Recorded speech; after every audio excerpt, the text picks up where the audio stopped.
मसीह परिवार को यीशु मसीह के नाम से शांति मिले। मैं प्रभु का बेटा होने के नाते आप सबका स्वागत करता हूँ। परमेश्वर आप सबको बहुत ऐसे आशीष प्रदान करे। आज एक छोटा सा संदेश और बहुत ज़्यादा प्रभावशाली बात हम करने जा रहे हैं। पवित्र शास्त्र बाइबल प्रेरितों का काम 12वां वचन के अंदर इस प्रकार से लिखा हुआ है कि स्वर्ग के नीचे मनुष्यों के बीच में केवल एक ही नाम दिया गया है जिसके द्वारा उद्धार, छुटकारा, मोक्ष, सैल्वेशन, डिलीवरेंस हो सकता है। यह है, इस चीज को मैं बहुत बार सोचता था कि किस प्रकार से होगा। स्वर्ग के नीचे, पृथ्वी के ऊपर केवल एक ही नाम दिया गया है, उसी के द्वारा छुटकारा है। फिर बाइबल जवाब देती है लूका रचित समाचार और इस प्रकार से बताती है कि जो कार्य मनुष्यों से नहीं हो सकता वो कार्य केवल एकमात्र परमेश्वर से हो सकता है, क्योंकि परमेश्वर से सब कुछ हो सकता है। एक बार की कहानी मुझे याद आती है।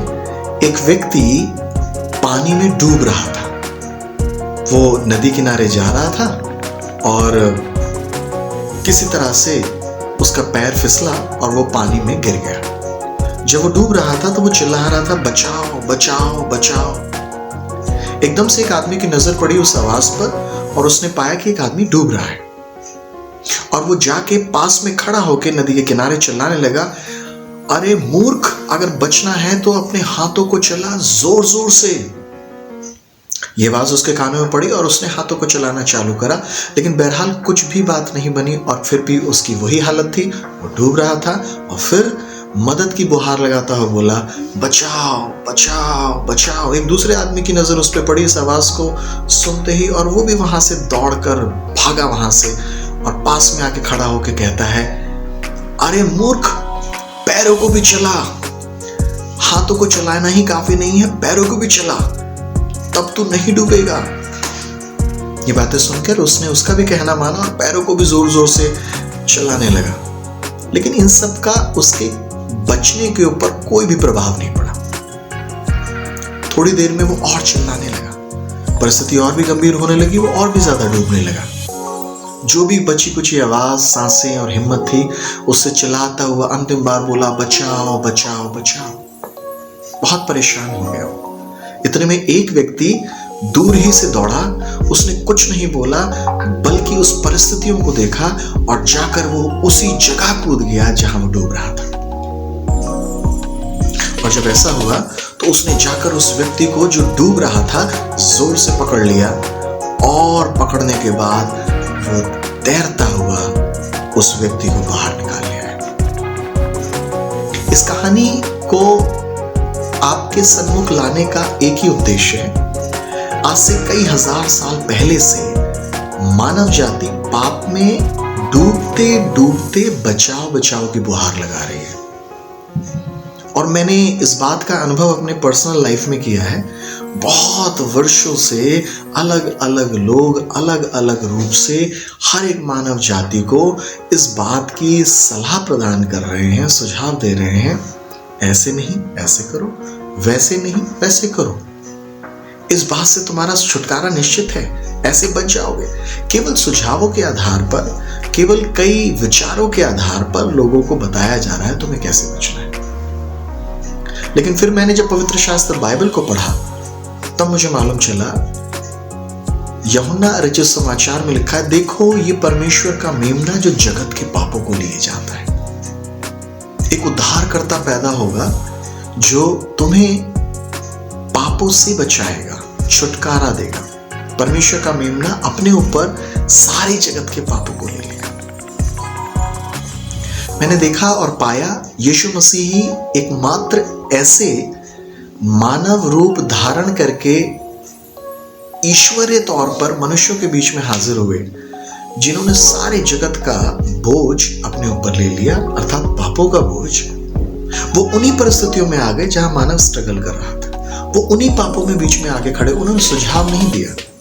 उन्होंने सारे पापों को अपने ऊपर लेके कलवरी क्रूस की मृत्यु को सह लिया। और बाइबल जवाब देती है यहाँ तक वो आज्ञाकारी रहे कि कलवरी क्रूस की मृत्यु को भी जो कि असहन योग्य पाई जाती है उसे सह लिया। अब पिता की सारी आज्ञा को पूरा करके मानव जाति को एक उद्धार, मोक्ष, छुटकारे की आशा कलवरी क्रूस के जरिए, क्रूस की मृत्यु के जरिए दे गए। उन्होंने सुझाव नहीं दिए, उन्होंने बिल्कुल नहीं बताया कि कैसे तुम्हें बचना होगा। उन्होंने वहां खड़े होकर पापों से छुटकारा किया, जो मृत्यु हमें सहनी थी उन्होंने सह ली। आज हमारे लिए संदेश क्या है? यीशु ही मात्र उद्धार करते, यीशु भी प्रभु है नहीं, यीशु ही प्रभु है, बाइबल जवाब देती है। आज अगर आप इस धन्य यीशु के ऊपर विश्वास करेंगे, ये आपकी परिस्थितियों में आकर आपको बचा लेगा और छुटकारा दे देगा। जिन चीजों को लोग हमें समझा रहे हैं और सलाहें दे रहे हैं, वो उससे बढ़कर आपके लिए हाजिर है। वो आपकी परिस्थिति में आएगा और आपको हर चीज से आजाद कर देगा। केवल इतना करें, विश्वास करें। आपका विश्वास आपको आपके पापों से छुटकारा प्रदान कर देगा, क्योंकि बाइबल जवाब देती है वो लोगों के पापों से उनका छुटकारा करने आया है।